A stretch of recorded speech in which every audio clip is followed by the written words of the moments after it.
Hi, my name is Meredith, and I'm a student studying psychology from Canada. My question is very simple.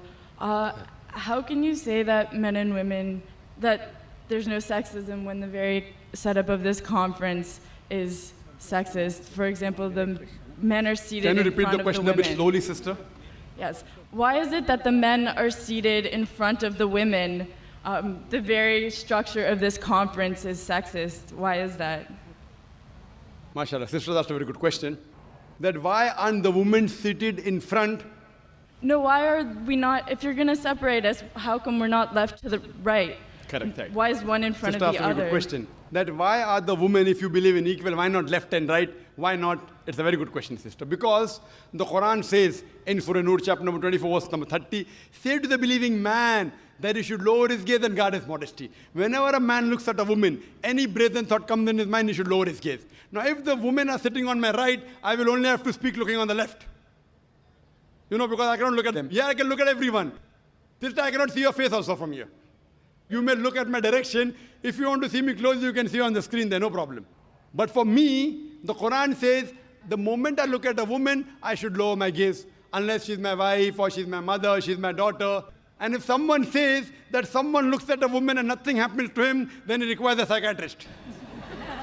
So if you were here, I would talk to you like that. So you'll tell me, what an ill-mannered man is this? You know, showing me his back. Now my gaze is there. Knowing the microphone, I cannot see you. I can just see, okay, just a little bit here and there. So I'm maintaining my hijab. Now when we have lady speakers speaking, only ladies, front row, no problem. So what happens? Because it's a gent speaking, there are occasions, some occasions, then we have to keep a partition, and we can do that.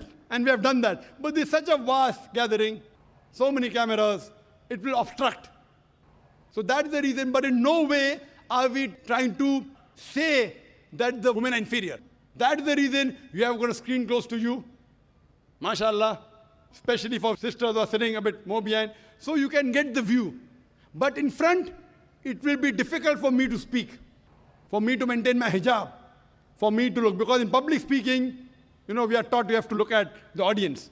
If the audience is a woman in front of me, you know, I remember once I'd gone to the Gulf country, and I was called for a talk, and a ladies' organization.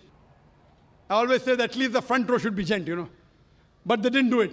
So half the talk I gave looking at the ground and balance half looking at the ceiling.